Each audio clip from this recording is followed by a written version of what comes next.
Can a brand known for its mixers succeed in creating a worthy espresso machine? That's the question I asked myself when I discovered the new KitchenAid Semi-Automatic machine. After several weeks of intensive use, the results are rather surprising. Let me tell you all about it now. Hi, I'm Colin and you're watching Cafelista, a completely independent channel dedicated to home coffee and espresso. Today, we're diving into the details of the KitchenAid's latest creation. You might know that I already tested their automatic machine, the KF8, a few weeks ago. This time we're looking at their semi-automatic model. As always on Cafelista, this is an independent review, not a sponsored video. Before getting into details, let's talk about price and positioning. So this machine is priced around 700 US. Prices are changing often, but it places it in the mid to high-end segment for the automatic coffee machine. So who is it for? I would say it's aimed at espresso enthusiasts who want real control over their extraction, but with some well-thought automation that makes daily use easier. One standout feature for me, the extraction quality and the dose consistency. One disappointing aspect, some design choices and certain plastic components. We'll talk about that in a moment. Let's see now the design and the build quality. From the moment you open the box, you can tell KitchenAid hasn't cut corners. Everything is included. A milk pitcher, the temper, multiple baskets. So having a complete package like this is always appreciated. You can start making coffee right away without having to rush to buy accessories. But you could buy a knockbox. So the first impression is quite positive. The machine commands presence, and it's heavy. The main body is stainless steel with some plastic. The drip tray is also in stainless steel, giving a real sense of solidity. When you place it on your counter, you can tell it won't budge an inch. Now let's talk about what could have been improved. The top of the machine meant to serve as a cup warmer is plastic. So not a problem in itself, but it feels a little bit light. Similarly, the portafilter holder under the grinder is also plastic and feels somehow fragile compared to the rest of the build. It's too bad because it slightly undermines the premium feel you get at first glance. Now a good point, the water reservoir is huge, 2.5 liters or 84 ounces. In practice, this means fewer refills and more convenience in daily use. Let's talk about the portafilter now. The good news first, it's a 58mm, it's the professional standard, and it weighed almost 600 grams. So that weight that inspires confidence, but it has something particular about it. It's a flat bottom, and it's really convenient for using the temper. The two coffee outlets under the portafilter are also well designed, but, and there is a but, I'll tell you. The plastic handle isn't so bad, but the plastic tips and the interior of the portafilter are in plastic and it feels a little bit out of place. I really would have preferred a portafilter without plastic inside, especially at this price point. The included temper here does a pretty good job, but for the espresso enthusiast, you probably want to replace that with something a little bit more effective. Now, in terms of daily ergonomics, the machine remains very accessible. The buttons are well placed, it's intuitive, and the general interface doesn't require hours spent reading the manual. It's the kind of machine you can start using almost instinctively. Now, let's talk about the heart of the machine. Starting with what really impressed me, is the grinder and the dosing system. KitchenAid has hoped for a conical steel burr grinder, and we have 15 main settings accessible easily from the front of the machine. So already that's practical, no need to contort yourself to adjust the grind on the side. But that's not all. Inside you have an additional 8 micro adjustments. This means you can really fine-tune the grind to get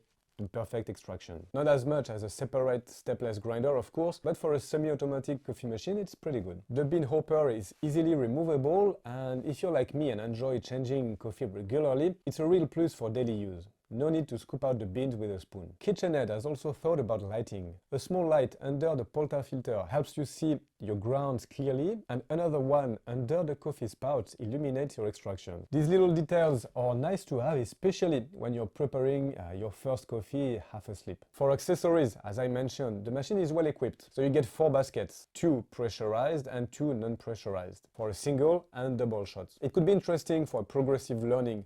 You can start with the pressurized filters, and while mastering the technique, then you move to the non-pressurized for more control and for a real espresso. There is a dedicated storage behind the drip tray, but here it's important to mention that this tray is a bit small. You will need to empty it quite often. Now for milk drink lovers, the machine is equipped with a classic steam wand. Note that it will require some learning, it's not a fully automatic steam wand. But once mastered, it will allow you to create proper milk foam. We have a pressure gauge that lets you visualize the pressure pressure during extraction, which is important to achieve the perfect espresso. Programming is also intuitive. Basic settings are preset to 1 ounce for a single espresso and 2 ounces for a double, but you can easily customize these volumes to your preferences. Let's move on to performance. Let's start with what we're all interested in first thing in the morning, the warm-up time. So from a cold start, the machine is ready in 40 seconds. It's really fast, it's a good thermoblock. And speaking of temperature, because it's crucial for a good espresso, I measure the coffee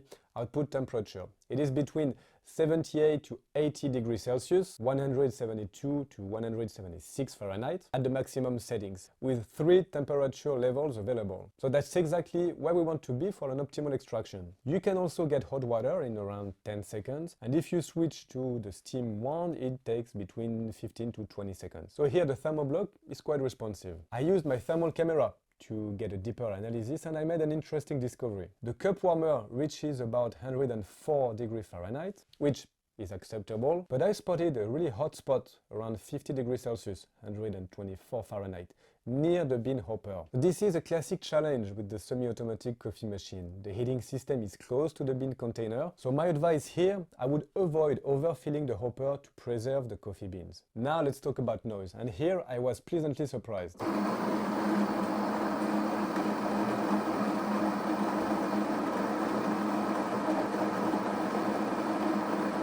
The grinder peaks at 68 decibels, but generally stays between 65 and 66. For perspective, that's notably quieter than most competing machines and all of the automatic coffee machines. The pump doesn't exceed 55 decibels. In fact, it's one of the quietest semi-automatic coffee machines I've tested. To put that in perspective, imagine being able to prepare your coffee early in the morning without waking up the whole house. It could be a real plus, but it still makes noise. Let's get to the heart of the matter, the espresso extraction. The machine offers 2 approaches to coffee dosing, an automatic and a manual mode. It's like having best of both worlds. The automatic mode is quite intelligent, but beware, we are not dealing here with a fully automated system like the Ninja Premier or the Breville Oracle Jet, for example. Here, you need first to select your dose, and once you find the ideal dose, the machine reproduces it faithfully every time. I run several tests. At a maximum setting, you can go up to 22 grams, but I found my sweet spot around 18.5, which for me, and with that coffee,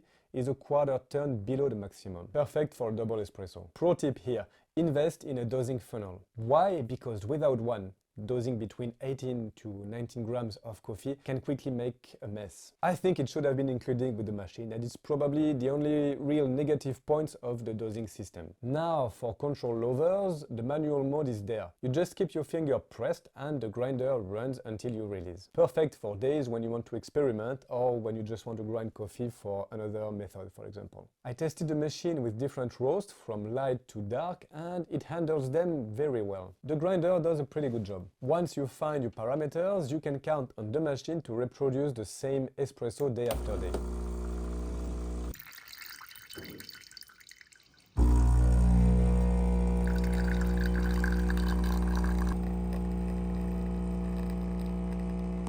Moving on to the creative parts, preparing milk drinks. The KitchenAid Steam one here is interesting. There is a single hole design. It's perfectly configured for creating a really nice milk texture. For a thermoblock machine, the steam power is good. It's quite low at the beginning, but then it powers up pretty well. I timed several preparations. It takes between 40 to 50 seconds to reach the ideal temperature for a latte. The milk tends to stick and burn quite easily on the wands. My advice, clean it fast after you used it. Now the steam wand's mobility is somewhat limited, so it's not the best design here, but once you find the right angle, you can achieve beautiful foam. Maintenance might not be the most exciting topic, but it's crucial for your machine lifespan. And here we have nothing out of the ordinary. Of course, the portafilter needs a special attention. A good rinse after each use will prevent coffee oils building and also to clean the inside. The grinder is easily accessible and you can remove the upper burrs for thorough cleaning. Let's talk about descaling. So it's particularly important for this type of machines. And here a small light indicates when it's time to do it. But I strongly advise you to use the filter water.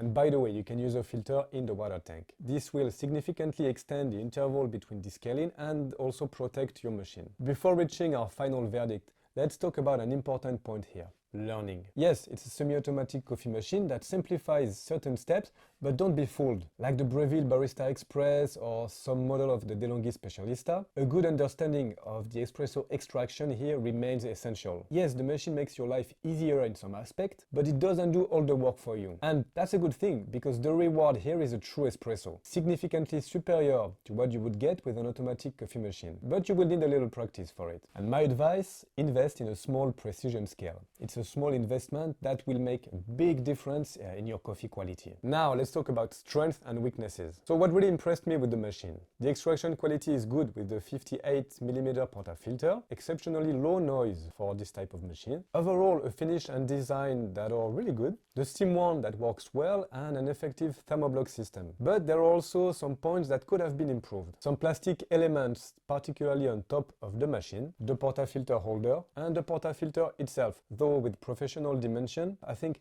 deserved an old metal interior. And it's also quite messy without a dosing funnel. Final verdict. While I give this KitchenAid a solid 8 on 10. It's a bit expensive, positioning itself slightly above direct competitors. Like their automatic coffee machine, I think KitchenAid here is targeting a high-end market. This is an ideal machine if you're looking to explore the world of true espresso while keeping some welcome assistance. It offers an excellent balance between some manual control and a bit of assistance. If you value build quality, consistent results, and are willing to invest some time in learning, I think it's a good machine. But if you're looking for a more automated solution, you might find better options. And before I leave you, if you appreciated this review, I strongly recommend watching this video here. I'm pretty sure you will like it. Don't hesitate to support us by liking and subscribing. As always, I wish you a good day. I'll see you next week. Ciao.